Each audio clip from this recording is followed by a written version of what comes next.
Iron Fist is here. Superman is completely reborn. And Blade is back. Here we go.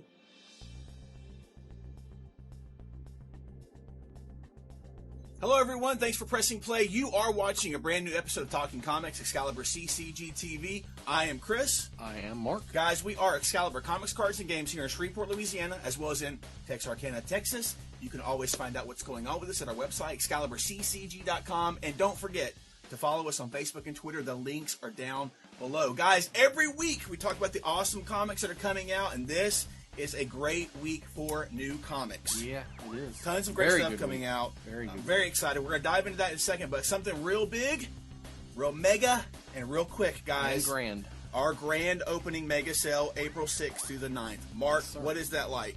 It's chaos, but it's a good chaos. It's an awesome chaos. It is. Guys, that Thursday through Sunday, everything in the store is discounted.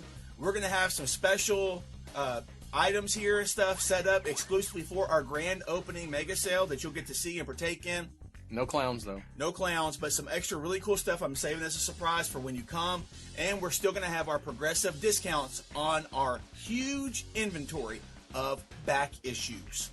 Starting with the first day, and the discount increases all the way through Sunday. So, guys, do not miss our grand opening mega sale, April 6th through the 9th. You will kick yourself if you miss it, and just come have a blast. And I guys, might kick you, too. And Mark will kick you if he sees you and knows that you were supposed to be here. And also, we're close enough to our other store, too, in Texarkana, to where you can, that whole weekend, you can go back and forth. And check out everything, because each store has different stuff, you know. Yep. So it's going to be really, really cool. April 6th to the 9th. Guys, can't wait to see you there. Also, guys, Mark, what have we got here? Oh, we have some new dice here for all you gamers and all you dice collectors. Yep. Our exclusives. Little Excalibur logo where the 6 would be. That is where the 6 would be? Okay, where the 6 would be. And I'll throw an image here on screen, too, if they can see a good close-up of it really as well. Cool colors, a nice orange, a nice little funky green, and a smoky black and red. That black and red one looks really awesome. Yeah, it does. I like that one. That's probably my favorite out of those. I love those little logos. Those are awesome. They look great on there. They look really, really good. So, guys, all of you gamers and stuff, new dice, add these to your arsenal. Have fun with those. They look amazing. Let's dive into some new number ones, because we've got a ton of them coming out this week. Guys, from Marvel, this past weekend, the Iron Fist Netflix series just dropped. But guys, this week, we have Iron Fist #1 coming from Marvel, a new ongoing series with Ed Brisson and Mike Perkins on board as the creative team. And this is the start of the Gauntlet. Kunlun is in ruins. The chi that's been fueling Danny's fists is wavering. Is there a future for the Iron Fists?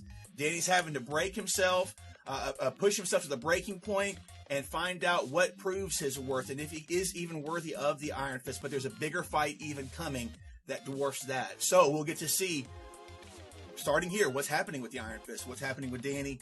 Is he worthy enough? Guys, looking forward to this. And if you've seen the Iron Fist Netflix series, please don't spoil it for us. Not everybody's seen it yet. Let's give it a little bit more time, and maybe we'll talk about it in a future episode. Too soon. Yeah, too soon. Too soon, guys. What's up for you, Mark? X-O Manowar from Valiant, #1 issue from Matt Kent and Thomas Giarello. Matt Kent is a really, really good writer. Enjoy his stuff. New time, new era, new war. Can Aric deny his desire to be one with the X-O Manowar armor, or will fate combine them once again? I've never picked up a Valiant book in my life, I will admit that, but the two that are coming out this week have me interested because of the writers. And guys, I got a preview copy of this X-O Manowar #1. I felt the story was great, and the art was even greater. I loved the art style of it. It really reminded me of Carrie Nord. Oh, nice! Like some of the best Carrie Nord stuff I've seen. I like but very, very hyper detailed, very beautifully colored as well. And the story was engaging and great action paced. Not action paced, but great pacing throughout each section of the book where there was action or drama. There was really great pacing throughout the whole issue. So, guys, if you haven't checked out any Valiant stuff, this may be one for you to check out. Another one coming out, as Mark mentioned, Bloodshot Reborn #0 dropping this week. One of our creators that we really like, Jeff Lemire and Renato Guedes, is on board here as the artist. Don't miss this very special story, because they are unveiling a shocking new revelation in the Bloodshot saga going into the next chapter of Bloodshot with this issue. Lee Just for you, bro. Just for you, Lee. And guys, Chris Morgan, because he loves the Valiant. Exactly right. There we go. So check out X-O Manowar number 1 and Bloodshot number 0 dropping this week. Have fun with that, guys. Absolutely. Next up, we have from Dark Horse, Rebels, another installment of Rebels. This one's called These Free and Independent States. It's number 1 of an 8-issue run. Brian Wood and Andrea Muti. Yeah. And this one has to do with Seth's son, John Abbott. He's going to war. He's joining the Navy. And we'll see what happens. Yeah. I know Randy really liked the first series as well. I'm not finished with it yet, but I'm loving what I've read so far. Yeah, guys, so here you go. It's good American historical fiction. stuff. Yeah. I love historical stuff, so. Yeah, very cool. Very cool. Also, guys, any Ghostbusters fans here? Because if you are, Ghostbusters 101, number 1, drops this week from IDW with Eric Burnham writing and Dan Schoening on the art. This is taking the Ghostbusters back to their teaching roots. So they decided to bring in the first batch of students and start teaching them, but it doesn't take long for these students to actually have an accident and cause an interdimensional rift. So that brings Venkman, Stantz, Zedmore, and Spengler to ask for more help and get more help with the situation, and that ends up bringing in Holtzman, Yates, Tolan, and Gilbert for this series. So combining two teams. All the Ghostbusters in one book. My gosh, how can you ask for more than that? I don't know how they're going to do the story. Maybe they'll have a separate former Ghostbuster story, and then a new one, maybe breaking up the team a little bit. We'll see. If you're a Ghostbusters fan, have fun with this, It's like guys. everything you could ask for. It's all together. In one book. Awesome. What's next for you, Mark? From Image, it's Magdalena number 1. From Tiny Howard? Teeny Howard? Teeny works for me. Teeny, okay. And Teeny. A Mag Teeny. And Christian DeBari. This is a series premiere, a new number 1. When a brush with death leaves Magdalena gravely wounded, Patience decides to seek out the next in the bloodline and train her replacement. The replacement, meanwhile, is having enough trouble with finding her purpose, even without the whole Holy Warrior gig. Did you ever read any of the original stuff back I read, in the day? like, the first couple. I think I read the Darkness issues with her in it. Okay. And then probably the first 3 of the regular series that came out. Yeah. Yeah. I like the character. It's a cool character. It is a cool concept and a cool character, but I checked it out because Joe Benitez, if I'm not mistaken at the time, was doing the artwork. And I loved it. One I never read that I wanted to read, and I still haven't found it yet, is the Magdalena Daredevil crossover they did. Oh, really? Yeah, and there's got to be like tons of Catholic guilt in that book. so much guilt. So I've always wanted to read that. I just haven't tracked it down yet. That's awesome. I need to find that too. Last number 1 that we're covering, guys, Underwinter, number 1 from Image Comics. Ray Fawkes is writing, drawing, coloring, everything. This is stapling. He's stapling. He is. He's doing advertising. He's on the phone getting deals. But guys, this is a series premiere, and let's be honest here, okay? Ray Fawkes is very, very talented. I don't know how speedy he is. So we had this number 1 issue dropping, and I don't know if it's going to be a monthly or not, to be honest with you, but this is a monthly horror ongoing series from Ray Fawkes, who's done similar work before for DC Comics and Image stuff. He has some other creator-owned stuff out there. This is taking a look at dark portraits of our world, beginning with the perverse topical symphony, a beautifully painted tale of music and cruelty in the modern age. So for all of you horror fans or different takes, if you like different concepts or takes on horror, this is probably going to be right up your alley. So this is going to be kind of an anthology thing, maybe a different type of story every month, or see, I don't know. With this type of description, I'm assuming so. Seems like that's what it would be. We'll probably have to wait and get the issue and see. Yeah, because I hadn't read any interviews about it or anything to see if that's going to be. I'm definitely looking forward. I like painted books, so I'm definitely looking forward to checking this one out. He did one a couple years ago as well. I can't remember the name of it. It was like about werewolves. Yeah, I remember that. But yeah, it didn't last too long, but it was another. He did everything in that as well, you know. Yeah. So guys, those are the new number 1s that we're covering for this week. Lots of number 1s. Don't miss out on them. Have fun with them. And one number 0. And the 0, exactly. Don't miss that as well. On to some storylines. Got some stuff that is concluding here this week. Mark, what's up for you, sir? Action Comics number 976, wrapping up the Superman Reborn storyline. I won't spoil anything for anybody, but this will. I mean, Superman's life has drastically changed. That's all we can say for now without spoiling stuff. But everything will come together, so they say. Come together. In the last issue, I'm assuming. Okay. So.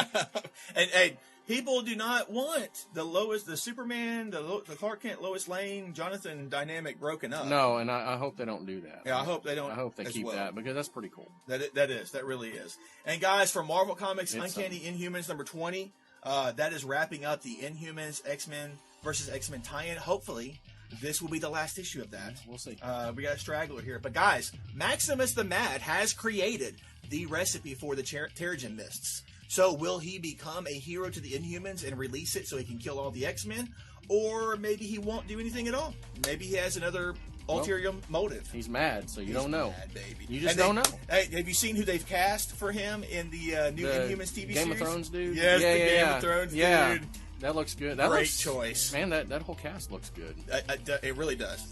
Anson Mount as Black Bolt. Yeah. I'm totally digging that. I'll be checking out the series. Hopefully, it'll be good.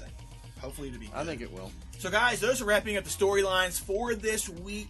Guys, we're going to dive into some news topics and a couple things to kick it off with real quick. Mark, something big is happening to Thor this week. What can you tell us about it? Well, we're gonna finally find out what Nick Fury whispered to him and made him unworthy. Exactly. That's what we're gonna find out. Unworthy Thor number 5. If you've been following Thor through all this transition, all the stuff's been going on, Jane Foster Thor, Odinson Thor, this is the issue. Unworthy Thor number 5, where we find out what was said, what made Thor unworthy, and it's been a long time coming. It has. It's been over 2 years. Yes, it has. It's been a long time. So, guys, don't miss out on that.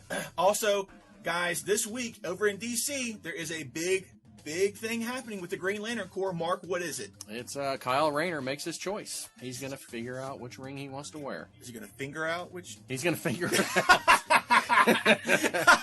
Kyle Rayner chooses a ring. The cover on screen here looks a lot green, but they could be throwing us off here. It could be a little curveball. Exactly. Know. So we'll find out this week what's happening with Kyle Rayner. Beautiful, beautiful cover by Ethan Van Sciver. Yes, it does look great. It does look great. Guys, also if you did not get a chance to pick up Amazing Spider-Man number 25, we got Dan Slott on board with new artists to the series, Stuart Eminem, fantastic veteran artist. Yes. But guys, there's been some stuff happening with this one issue. And I'm going to turn it over to Mark, because Mark is one of the type of critics, if he likes something, you pipe up and listen to it. So, Mark, briefly tell us a little bit about Amazing Spider-Man number 25 and what you thought about it.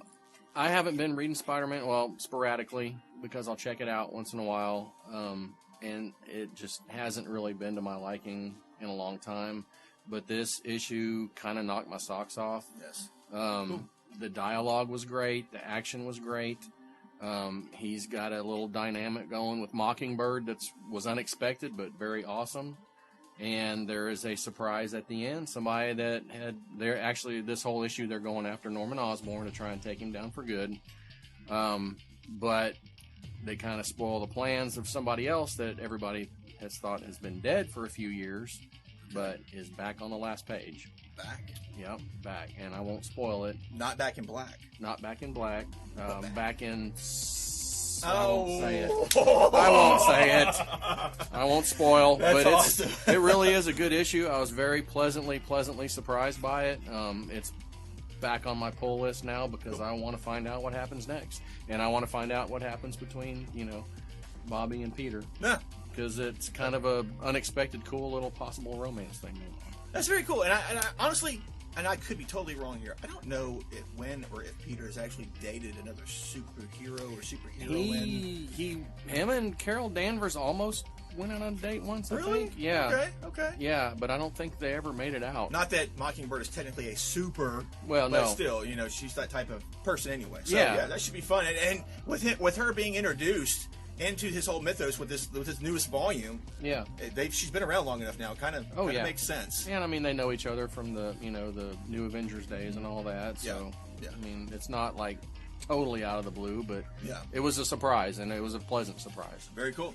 Very cool. So, guys, also moving on, Blade and the Invaders return in Secret Empire Brave New World. This is going to be a little tie-in series or issue to the Secret Empire stuff coming later this year. We got Paul Allure as writing this series, and Brian Level. I don't know if it's Level or should be Revel on the art here. But this is going to have characters from the Invaders. It's going to have Blade. It's going to have Gwenpool and a new Patriot. Who's the new Patriot? Who could that be? Each issue is going to feature backup stories from rotating creative teams, but it looks like Captain America Steve Rogers is going to have people working with him that aren't just villains, as we've been seeing getting recruited by Zemo in the main series. He's going to have some allies. Now, call me crazy, but I swear I remember when all this stuff started with Hydra Cap that it was Misty Knight maybe talking to somebody, and she was saying that there were moles and more. I mean, there were like Hydra moles more than you thought. Everywhere. More than you would think. So, if I'm not crazy and I did actually read that, and it wasn't some weird fever dream, then I guess they're going to start popping up here shortly because this thing's fixing to get going. Yeah. So I'm excited with the return of Blade. Even in this alt universe, even in this setting, totally on board for that. And guys, if you're wanting to get caught up on what's been going on with Captain America Steve Rogers, Captain America Sam Wilson, Civil War 2, guys, we have the trades here. You can get those books, get them, sit down, read them, get caught up what's going on with Hydra Cap, Sam Wilson, all that stuff. Yep. We have it available here. Yep. And if we don't have it on the shelf, ask me or Randy or Chris, and we'll order anything we don't have.